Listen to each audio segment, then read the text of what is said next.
The advice and opinions expressed by the host of Autism Live and her guests are meant solely as suggestion and should not be in any way construed as child-specific advice. The Center for Autism and Related Disorders advises working with a board-certified behavior analyst who has experience with autism before starting any intensive behavioral intervention. Any choices you make in determining your child's treatment are completely at your own discretion.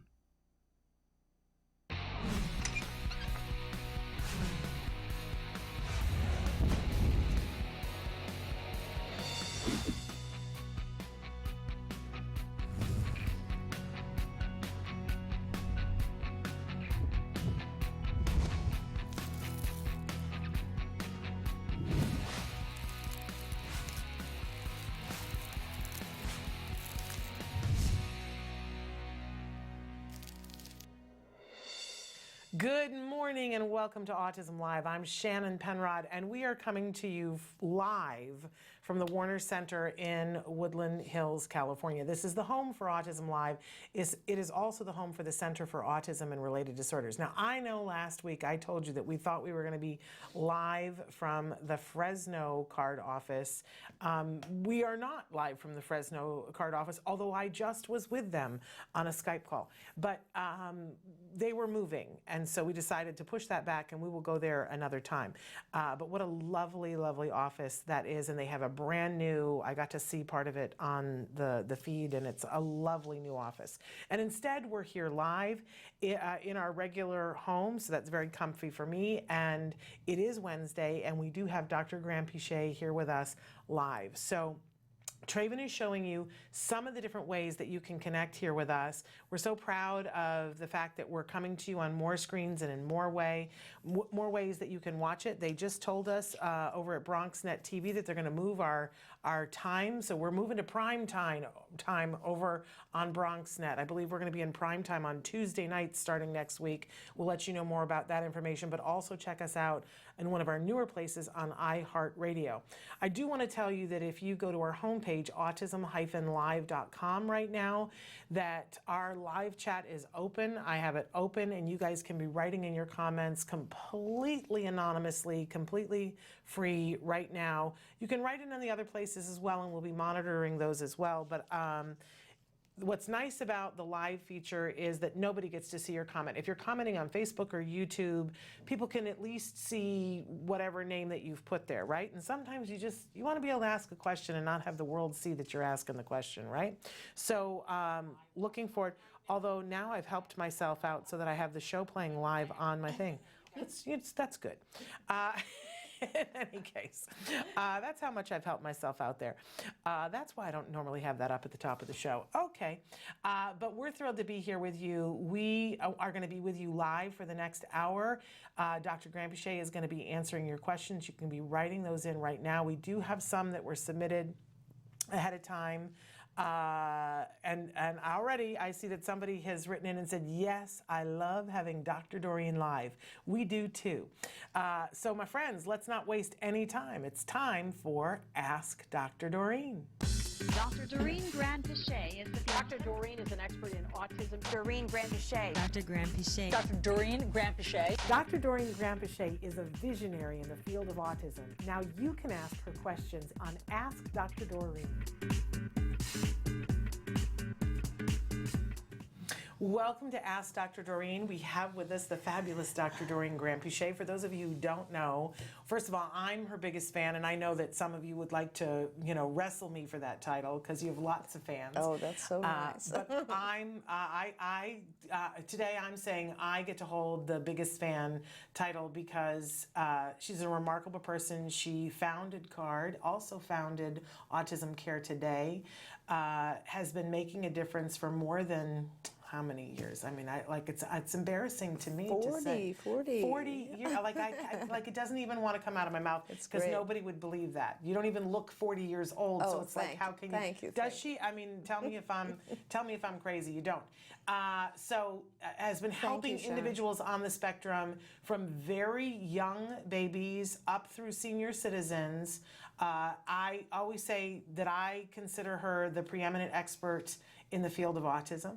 She also, one of the many things that I love about her is that she sees individuals on the spectrum as whole people, as you should, as everyone should, but we know that that runs short when people have letters after their name because they look at the symptoms instead of the person. She sees that individual as a whole person and then looks at the people around that person as part of the whole of what's happening for that person. And that she's a true visionary, that she's able to see around corners and know what's happening with the autism community and things that we will need next. And thank you. Are you kidding me? Thank you for all that you have done over the years and all you continue to do. It's a pleasure being involved with the wonderful families of kids with autism, honestly. Honestly. It's been an incredible journey. One of the first things that got said to me was Logan Shepard's dad said to me, welcome to the club that you never thought you wanted to belong to, but once you get here, you're going to see that it's filled with really amazing people. Oh, what a nice thing to say. And that has never been, anything but the truth. So, It's a great thing to say. What a great thing to say. Dr. Doreen is going to answer your questions live here on the show, but little disclaimer that there is no expert in any field that could answer individual specific questions in this format. So just know that you're going to write in your question and be as specific as possible. Please let us know what the closest major city is to you so that we can figure out what resources might be available to you. But know that she's going to answer your question in a general nature based on what you've said, to help you to be able to go back to the experts who are close to you and have eyes on you or that individual to help you to do what you need to do. I have wanted all this week. So many people have written in and said so many wonderful things. Oh, nice. And how much this, because we hadn't had you for a while. And everybody got all excited when you were back last week. Okay, so I just want to address this first, because we have a lot of people out there that are trying to get their kids diagnosed, and it can be a little bit of a kerfuffle. It's difficult, yes. Yeah. So somebody wrote in and said, good morning, we're trying to get an autism evaluation for a 10-year-old. Insurance is, they gave what their specific thing is. I don't know that I'm going to share that. And any help you could provide would be appreciated. They gave us their phone number and their email. But in general, for people who are trying to get their kids diagnosed right now, what would you say to them? Yeah, it's depending on where you are, and I see the area code for this person, and I think they're in California. So I think, it's not that difficult to get a diagnosis in California. Some states, it's extremely difficult, and you have to wait for months and months to get someone who can actually see your child and diagnose. But basically all you have to do is you have to find a doctor who can diagnose. So you'll be looking for, you should contact your insurance first and say, I'm looking for an autism specialist who can diagnose.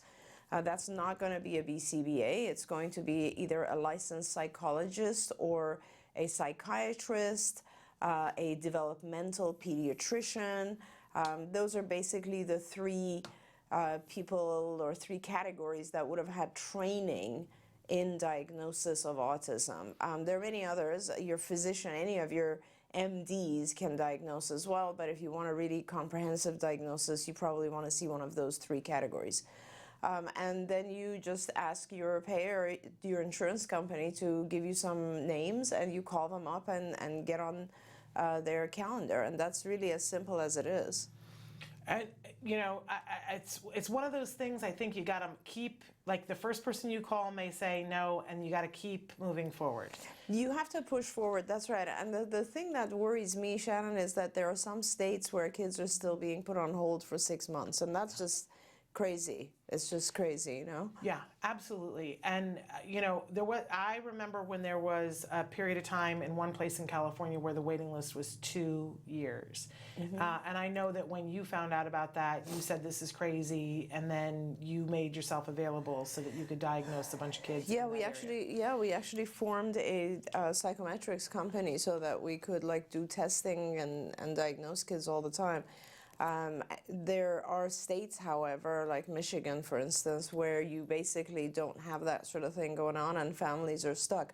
If you're in a state, anyone listening, where you have a long wait list if you want to get a diagnosis, I would really just drive to another state and try to get the diagnosis. It really doesn't matter where you get the diagnosis.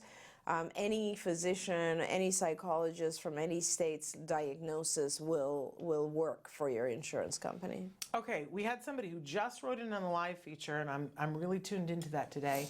I have a question for Dr. Doreen. First, I would like to thank you for the tremendous wealth of information that you have provided. My question is, I have a 9-year-old autistic son who is highly verbal. He loves singing and music. He has perfect pitch and memorizes songs like crazy. The problem is he does not know how to monitor when he should be singing or how loud he sings. He sings in class, during classroom lectures, when he is playing with his friends on the playground, in the doctor's office, etc. He is unable to know when it's socially appropriate to sing. His friends sometimes think he's strange to be singing, and when they get annoyed by it, he doesn't read their social cues whatsoever. What's a good way of helping him with this? Could singing be a form of self-stimulatory behavior? Oh, that's a great question too. So now I have so many things to tell you. But again, I believe 9-year-old, because I know Yeah. that's always the first thing you like to know. So I'm just taking notes because there's 3 different things I want to tell you. So it could be a self-stimulatory behavior. Some of our kids really enjoy kind of various sounds, and you know, I think I go back to like the 70s when a lot of our kids used to do this type of thing, and we were trying to figure out what that is. And again, it was the same thing. It was trying to like play with sound. It could be, but for this period, like for now, let's just consider it an enjoyable activity that your child likes to do, right? And it's totally a good activity, and it's perfectly fine. And actually, I would really suggest that you nurture it too. We don't want to eliminate it. We just want to eliminate it in certain environments. And that's super important, because as your child ages, you're always going to want to have rewarding, reinforcing activities that your child can engage in. So let's make sure that all you want to do right now is you just want to give your child a set of rules that say these environments you cannot sing, period. And you don't have to worry about the explanation. That's a little bit later. That whole social cue thing we'll get to in a minute. For now, you just need to get your child to not sing in environments that are going to like make other kids look at him in a strange way, or just are inappropriate, or whatever, stigmatizing environments, right?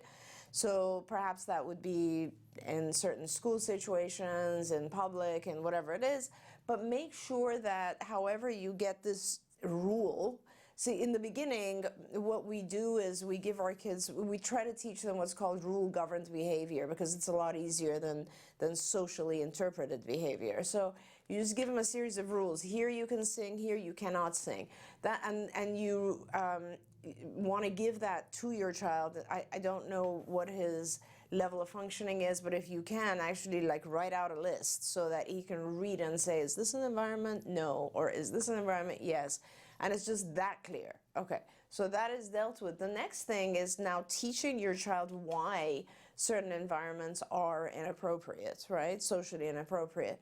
And there's lots of different things you can do with that. It's a much harder process. And Shannon, as you know, we have a whole section in skills. Skills is the curriculum that we've written over the many, many years. And there's a whole section on social cognition.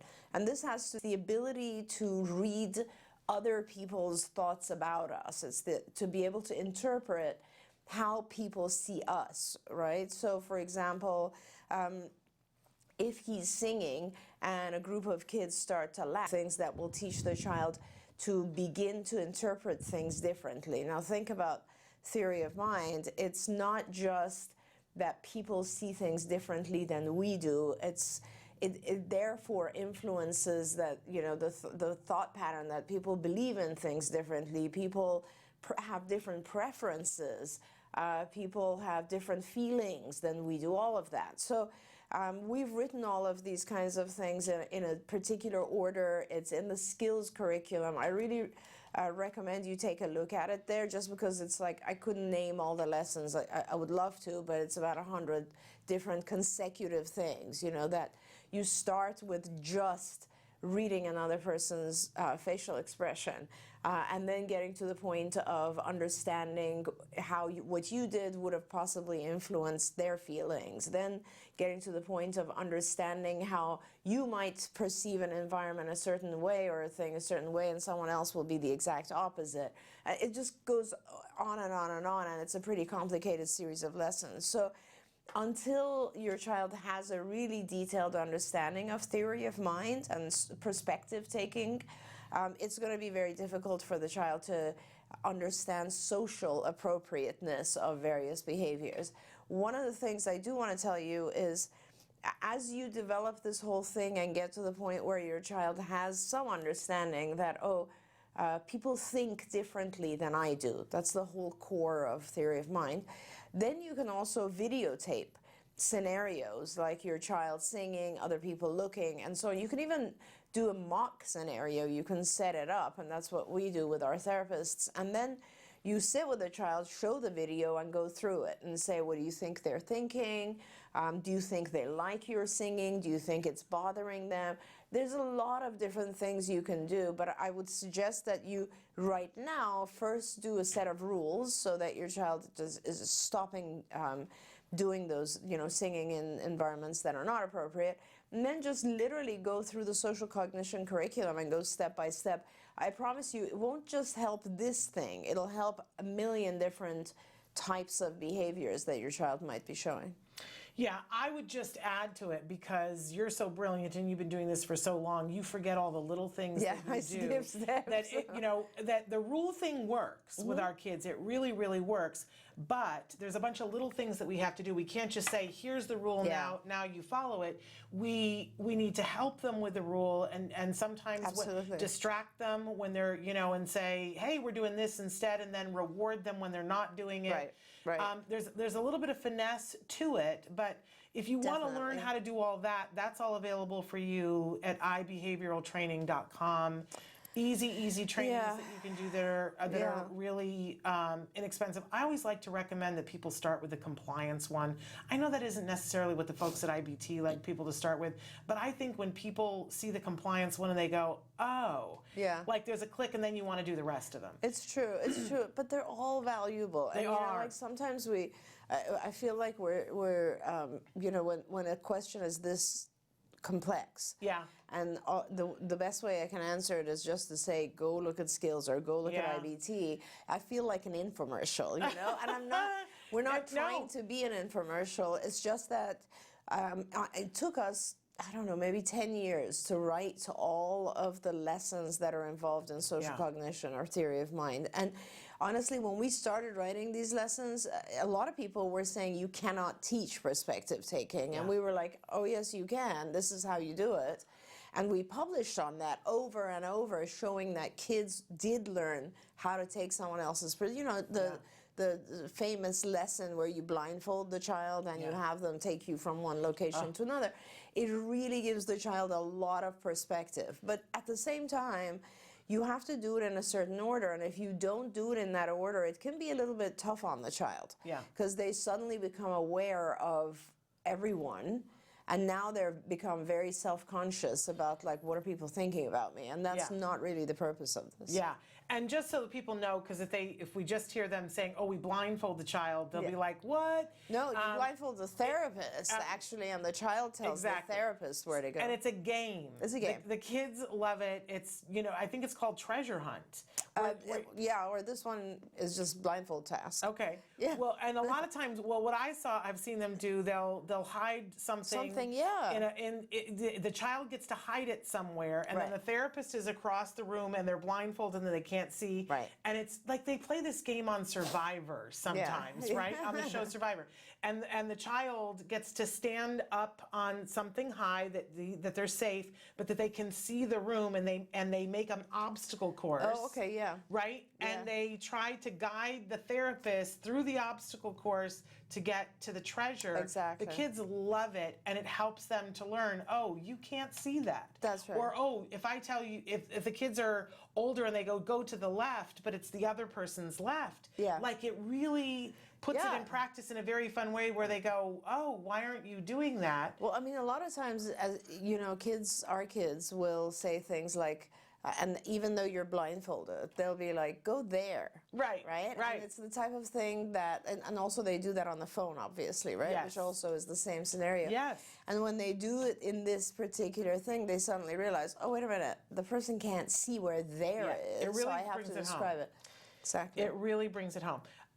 Okay, I don't know why that isn't working for me. But in the midst of all this, people have written in and said, well, wait a second, how do I access the skills lesson? Okay. And then we have another person who's written on Facebook saying, I had skills, but I ended up not being able to afford it. Oh, yeah. And somebody else who's saying, I would like skills in my school, and what should I do? So, but it's all a little bit of how do I access it, and the money for it, and how can I get it cheaper? And there's lots of information about that. Do you want to start with that? Well, I do want to talk about that a little bit because my impression was that skills is actually pretty affordable. I think it was somewhere, I can't quote how much it is now because it used to be something like $65 a month, I think, or something like Yeah, that. I think it's a little closer to $75 a month, but there is an autism-live discount. Oh, great. So you should ask for that. I'm not sure what that is at the moment, but there Okay. is an autism-live discount. So Okay. definitely tell them you watched on Autism Live. You want the Shannon Penrod Friends and Family discount. Got it. They'll call me up. We'll have a conversation about it because I know that there's some new things happening over there. But there's also, you can apply for a grant for it. You definitely apply for a grant for it, and I might even, now that I have time to kind of run ACT a little bit more actively, and ACT is Autism Care Today, which is our non-profit that I formed 15 years ago, I think. And it really just gives grants to families. Now, we had shut it down because we were, or not shut it down, we had stopped the grant cycle just because we were trying to catch up with fundraising. But It was like a pause. It was a pause. And excuse me, we're about to open the grant cycle again, which I'm very excited about. And so if there's a lot of requests for skills, that's a really awesome thing that I would love to fund. And so I'll have to, maybe you and I can talk about that later, because I really want to start some individual initiatives so that when people apply, they apply specifically for that, and it just goes faster. Because it is a small amount, but sometimes, I'm just going to be honest, when we were in the thick of autism intervention, it would have been outside my price range. Exactly. It's like everything adds up. Right? Because you have so many other things you have to pay for. So, if you're writing in about skills and you're wanting grants, write to me specifically, s.penrod@autism-live.com, so I can help you to navigate that. But for those of you who want to just go to skills because you want to look at it, skillsforautism.com. You can request to have someone to take you on a walkthrough of it. I'm also happy to do that for parents because sometimes, that's deeply exciting to me. I'm Skills' biggest fan too. Skills. I love Skills. Skills has done so much for me as a parent, and I love showing different things to parents. But I always say it's like a mall. It's a big mall. You don't have to go into every store. I just ask people before we go in, what is it you want this to do? Yeah. Because I guarantee you there's a store in this mall that will do the thing that you want to do, but let's not shop all of it on the same day. Absolutely, and I'm so glad you mentioned that because a couple days ago I was meeting with the executive director for Skills, Andre, and we were talking about how do we simplify it. We're really focused on trying to do that. He's pretty fabulous. I liked him. He's great. And so I can't wait to talk to him about these kinds of things for you guys so that we can make sure that the Shannon Penrod Friends and Family discount stays at Skills. Yes. I think I'm optimistic about that. But also some of you have asked about Skills and IBT and having it in your school. Mm-hmm. And the pricing for Skills for schools is vastly different.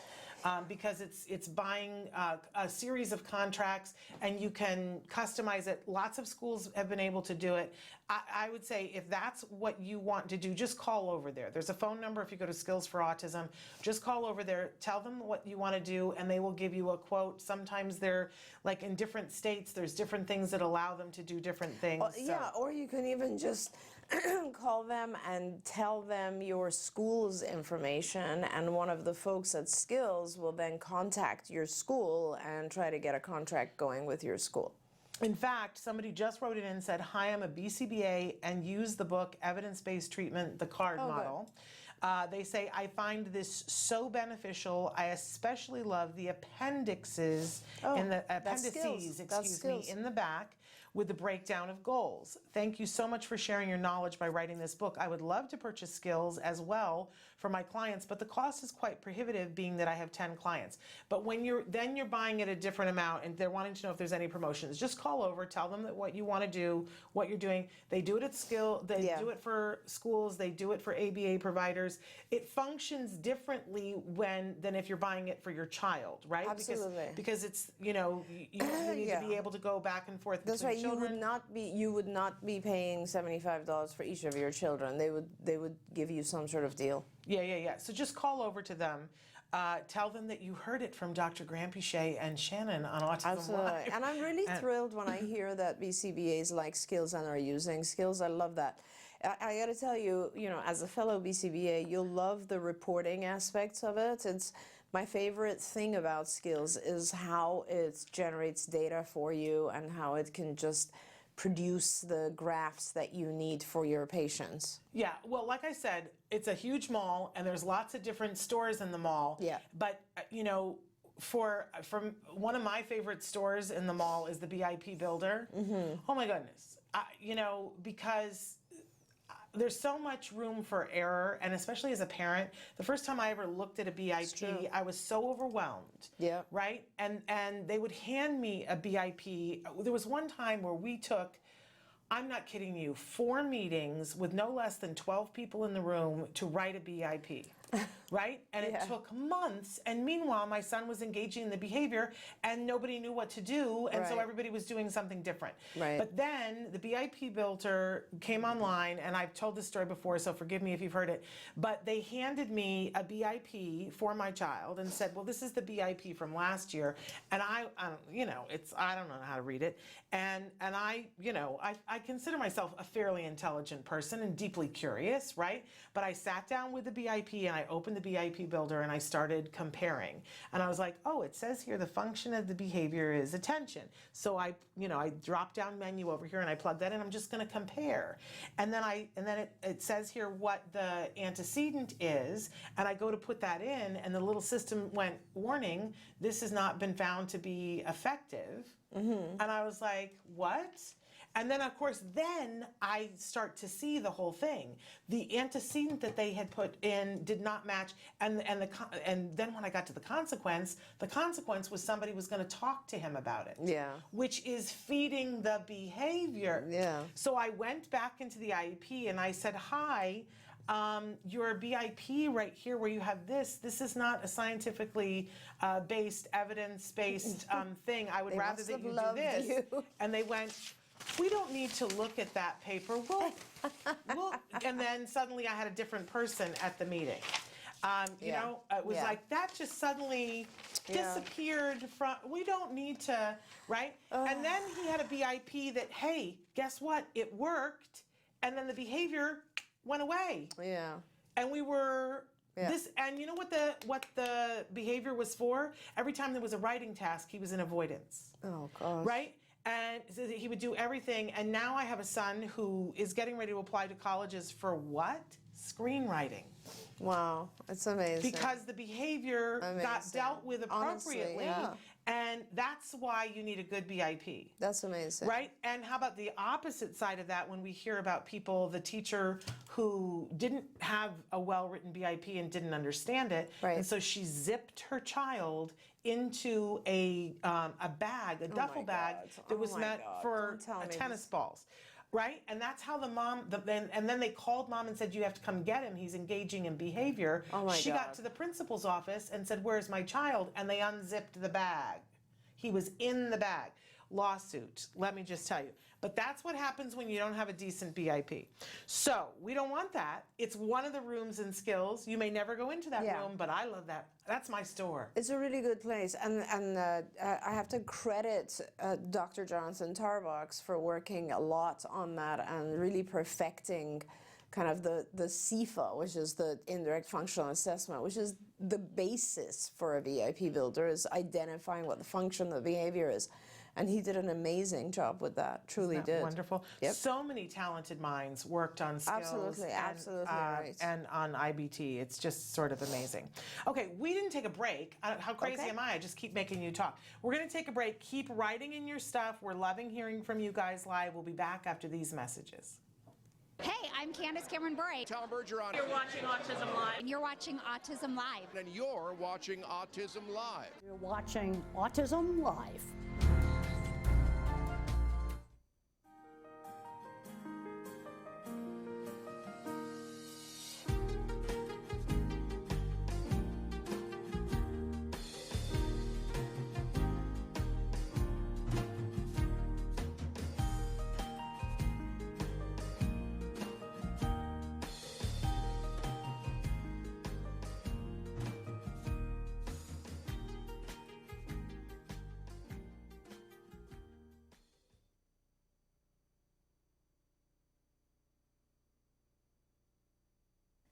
Life-threatening aspects of autism.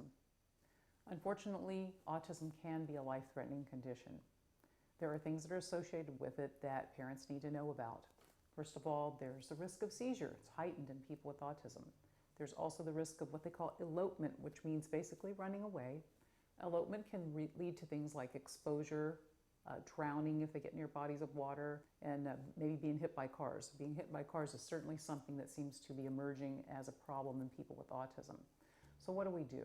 We have to take certain steps to keep them safe to start. That means at home. Let's look around the home first.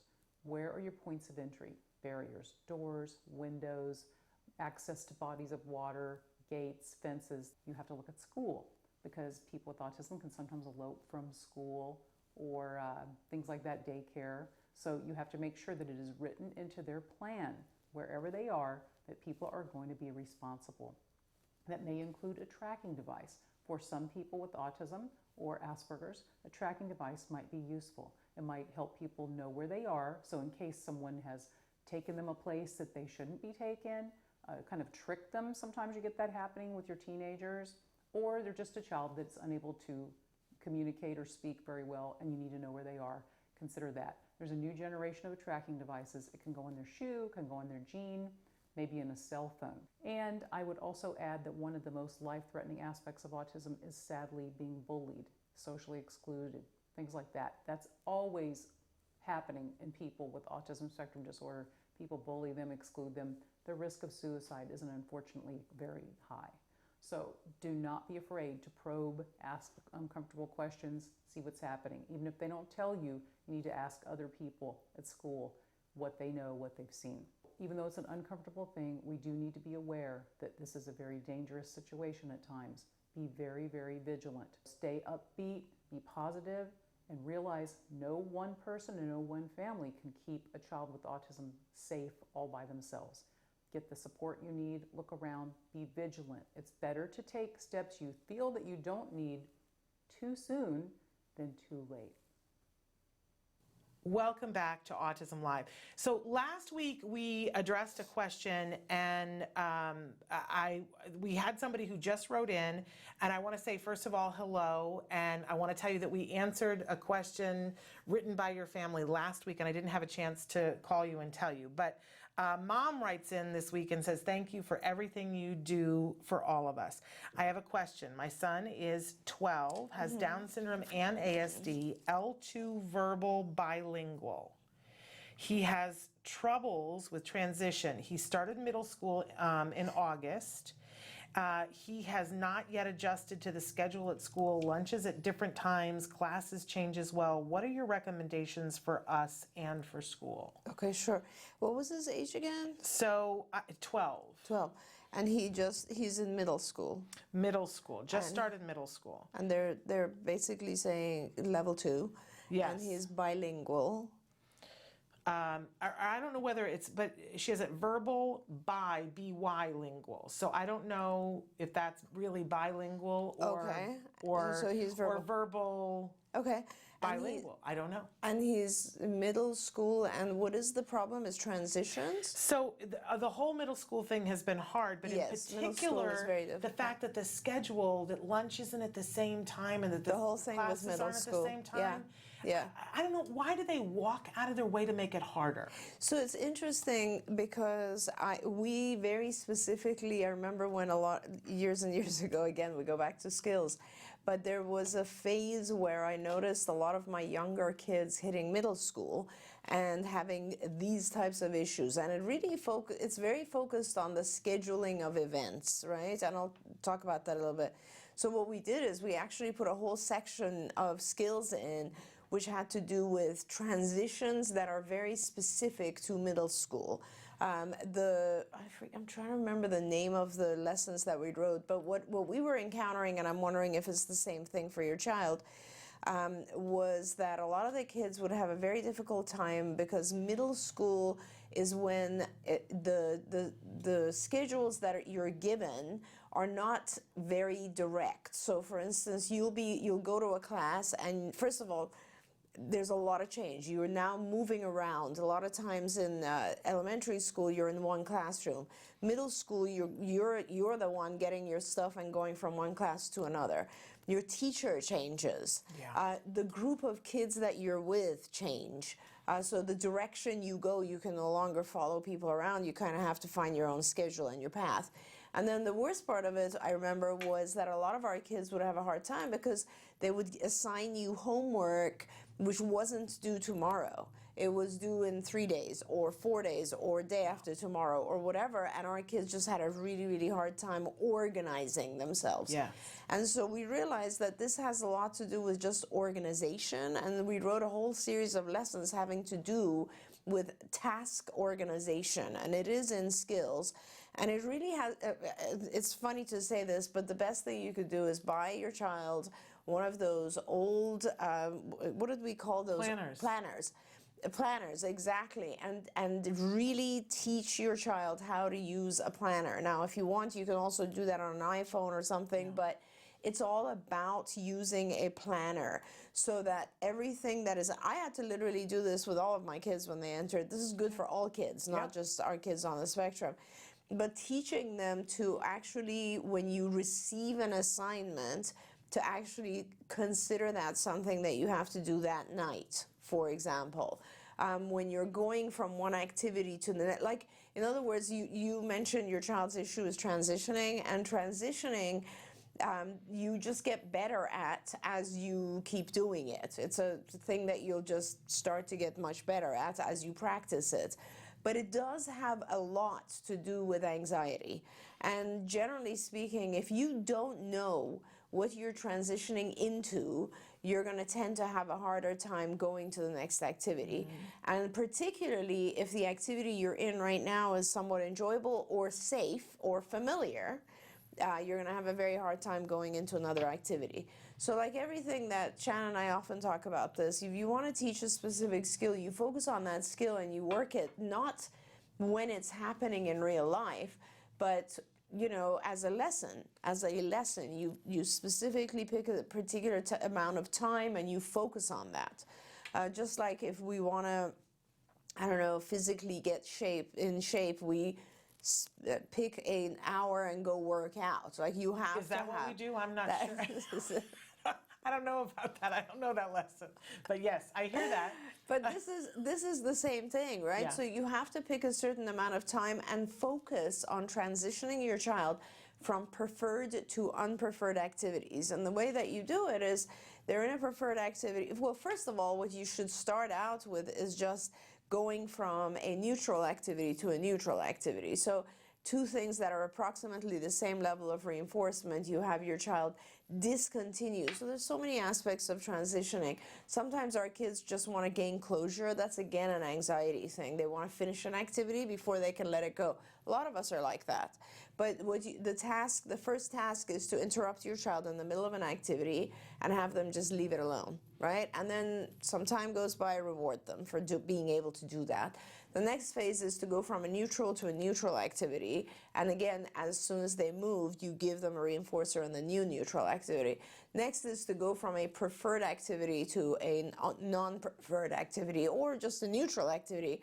And again, you prompt them, you model for them, you coach them, you take them to the next activity, you reward the second activity.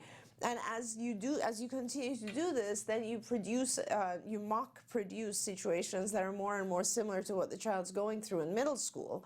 And the main thing to remember is that whatever activity they're going to, the second activity, that's the harder transition, the child needs to have some sort of, I guess, reward or something that is, let's say, gives them a sense of security and safety. It could be as simple as a picture on the wall of the second classroom, right? So like work it out with the school. If you know that your child's having a significantly hard time going from this class to another class, make sure the second class has something on the wall that your child can anchor themselves to when they go to the class. Make sure the second teacher knows to check on them when they enter the class. Just little things like that will make a huge difference for your child. Absolutely. It's funny because we have parents at CARD that are just so confused by the schedule. And I was just having a conversation with a parent about this the other night, and because it changes. Every day is different, and every week is different. Yes. So you have an A week and you have a B week, and they are different than each other. And sometimes you have an A1 week and you have a B2 week. And people say these words to me now after we did 5 years of ABA therapy, and I break out into a little bit of hives. Right. But what CARD did was created an app. And what it did was created a visual schedule for parents where every day they just, like you would for anything else, you go to the day and it tells you what you have. Right. And sometimes we forget, like when our kids were little, we make visual schedules. And so with the planner, what you're doing is making a visual schedule for him. Exactly right. And so that he can look at it and go, what do I have today? Executives here do that. They look and they go, what do I have on my agenda today? And if you turn off their planner, they lose their mind. They don't know where they're going. There's no way you can keep track of. So whether it's that you write it in or right before Jem went to junior high, and there was wonky schedule where it was periods 1 through 9 for Monday, and then on Tuesday we start periods 2. And then 9 goes to the end. And I was like, he's never going to be able to get that. I'm never going to be able to understand it. Like the world was going to burn down. I was so afraid. And you know what somebody showed me? And then some days they suddenly throw in something like 0 schedule. Yes. Because we have an assembly or whatever, right? And just when you think you have it, right? But somebody explained it to me. Jem had it already because he could do it in his head. But how they explained it to me was they took a bunch of index cards and made me a visual schedule and said, this is Monday. And then they went, now look, this is Tuesday. And they just moved the card from here to there. Exactly. And once I saw that, I was like, oh, I get it now. Exactly. But you can do that for him, whatever the wonky schedule is. Yes. And you can do it with cards. Or you can just write it into his schedule, depending on what kind of event. But I think you'll see that when we have a visual schedule and we know what's happening, we have less anxiety. 100%, and practice it. This is the thing. On the weekend, practice it with him and say, okay, where are you going now? What are you doing now? You know, that sort of thing. I mean, actually, you could go to the school and practice it. Yes. It really just has to do with what are the things that are causing anxiety and reducing those things, or giving the child something else that'll help them feel more safe. Absolutely. And then they'll be able to manage it.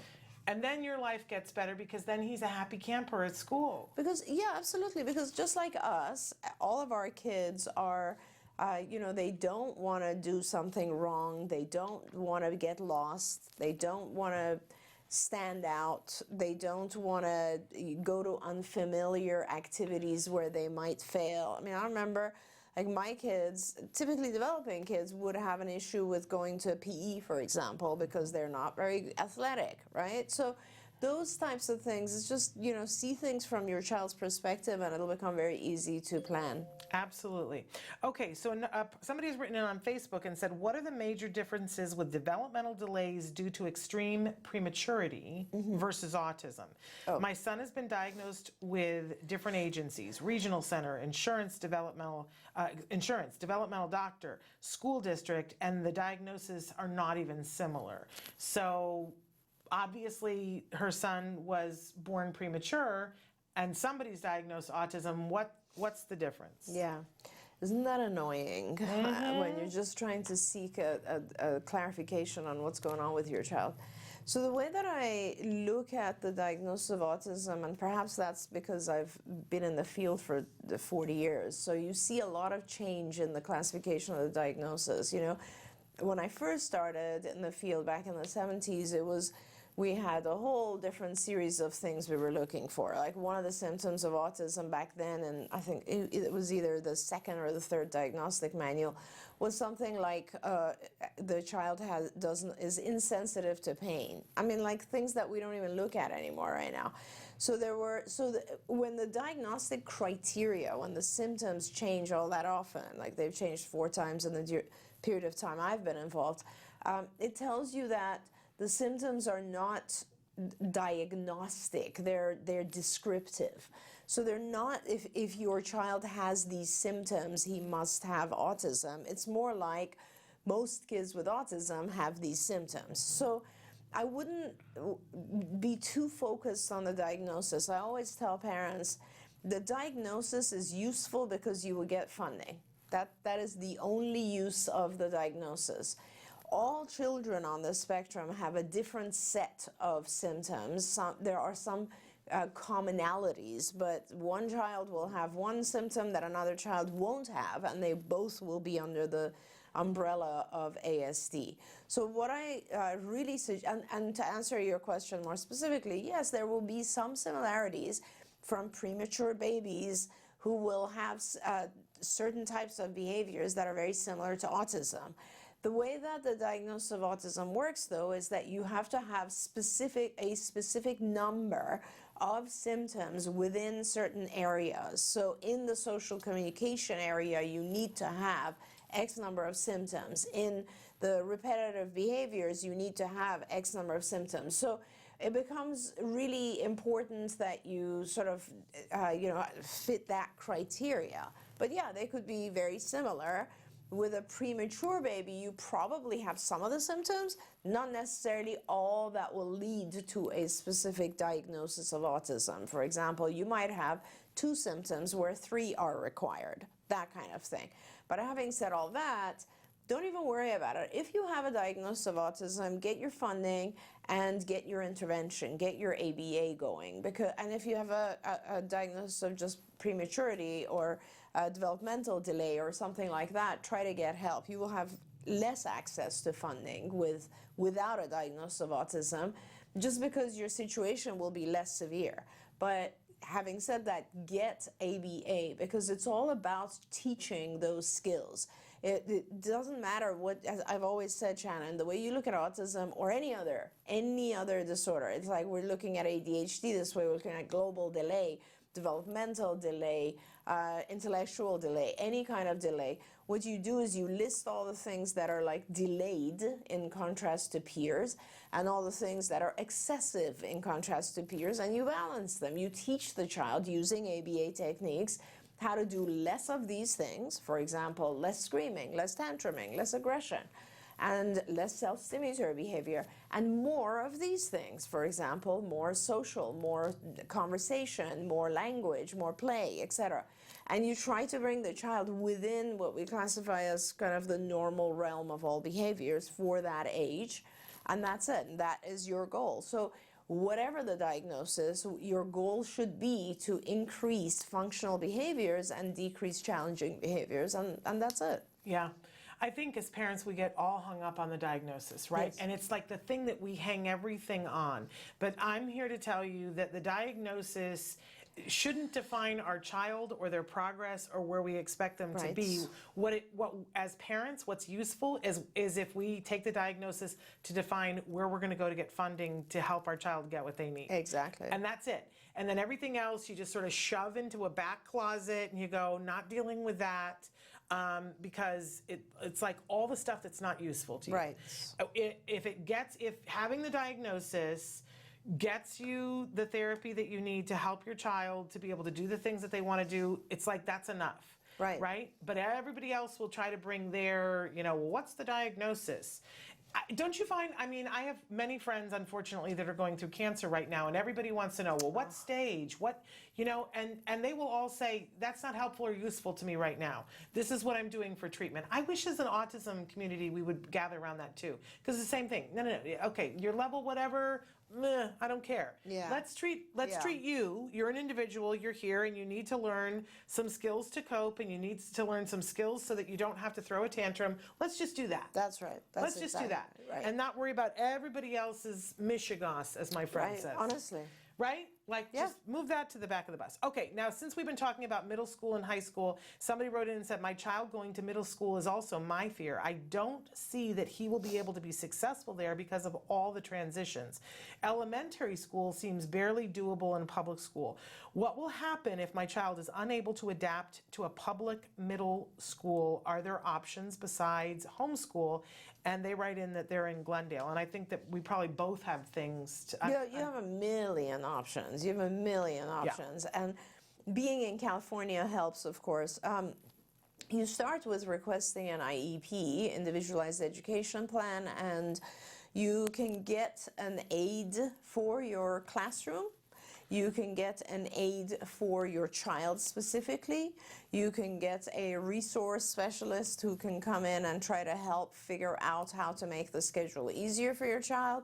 You can get accommodations from the school so that they make the plan, the homework, the schedule, whatever it is your child needs easier.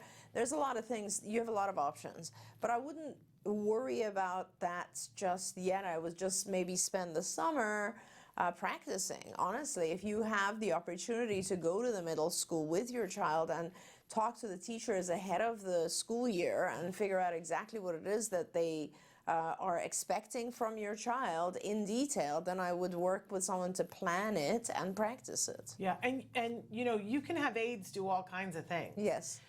When my son was in middle school, his aid was for executive functions. That's what the aid was for.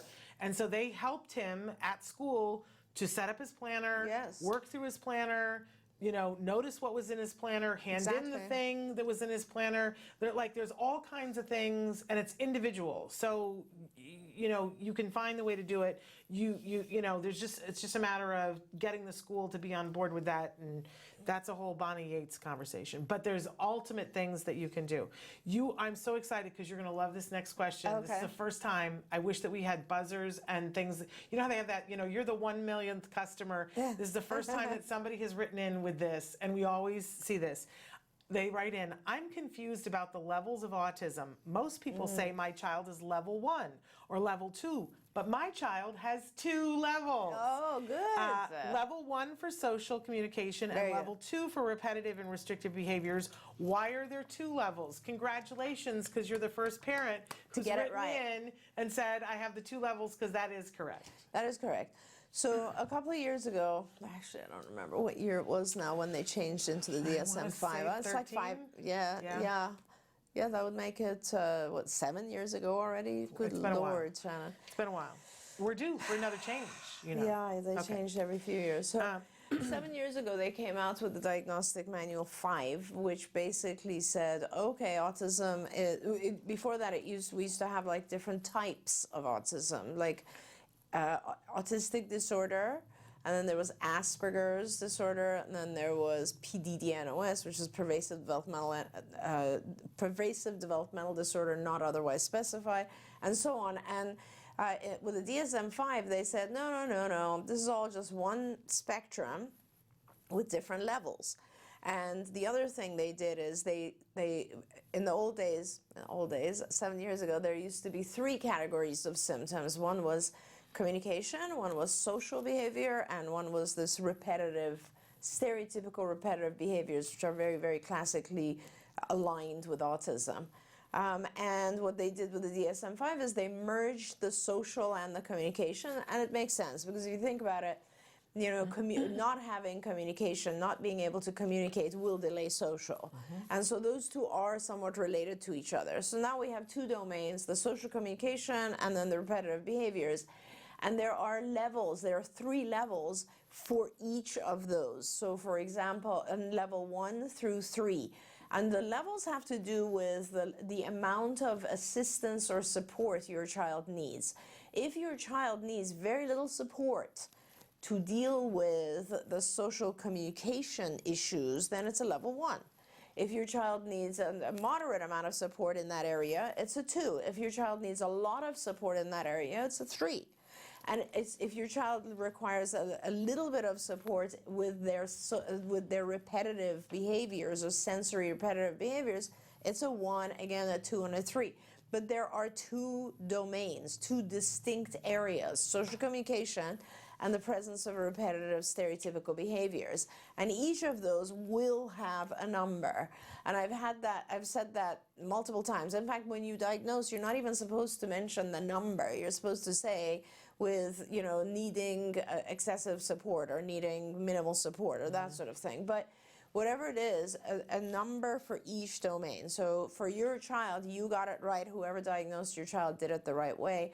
A lot of times people just give one number, and that is not necessarily accurate because one child might require a lot of support in social communication, but no support at all in the area of repetitive stereotypical behaviors, or the other way around. Absolutely. I mean, I think, you know, I certainly know people that would have been under the old Asperger, Yes, right? exactly. And they are very communicative, probably would get a 1 of the communication, but they are debilitated by Some strict routine yes. that they must. And that even leaving the house is a nightmare. And people go, well, look how functional they are. And they're sitting there saying, I've got a real issue here. That's right. And so this reporting system has actually been helpful for them to be able to get support That's right. because it identifies Absolutely them right. in different ways. Right. But congratulations on being the first person ever to write in. That's right. And you know, and of course we always think that we must have it wrong, but you actually had it right. Thank So you. fabulous. I want to address this because we only have a minute and a half here, but I need to be upstairs exactly. maybe we should stop then. Let's stop. So sorry about No, that. it's okay, because I'm always trying to push the limits. And I'm supposed to tell you what's going on the rest of the week. So, tomorrow on the show, we have Lillian Carrier with us. She plays Drea on the new hit show, Everything is Gonna Be Okay. I talked to you guys about this last fall when they debuted it at the Autfest. Oh my gosh, this show is so hilarious. You have to watch this. This good. is Josh Thomas. He is an Australian comic he wrote this show and he stars in it. He's hilarious. He is playing the gay half-brother from Australia who has to come and gets custody of his 2 sisters, his 2 half-sisters, one of whom who's on the spectrum. Okay. And Lillian plays one of the best friends of the girl who's on the spectrum. Lillian plays a character on the spectrum, is on the spectrum herself. She went to the audition with her service dog. They cast her and the service dog. Awesome. So the service dog is on the show as well. She's going to be here tomorrow with the service dog. Oh, wonderful. Isn't that wonderful? We're going to have a Wonderful. dog in the studio, which is mayhem always, but we love it, love it, love it. And I love that show. It's hysterical. It's out there. Like That's it is, great. it is That's out there, great. but it is hilariously funny. And then on Friday, Let's Talk Autism with Shannon and Nancy. We're playing a best of episode for you guys to check out. Make sure that you are here next week because let me just tell you, we have got stuff that's heating up until we get to April, and then we have just incredible, incredible guests. So we're out of time, but thank you so much for being here. Pleasure. Thank you for being here. We'll be back tomorrow. You don't want to miss it. Until then, give your kiddos a hug from me and one for you too. Bye-bye for now.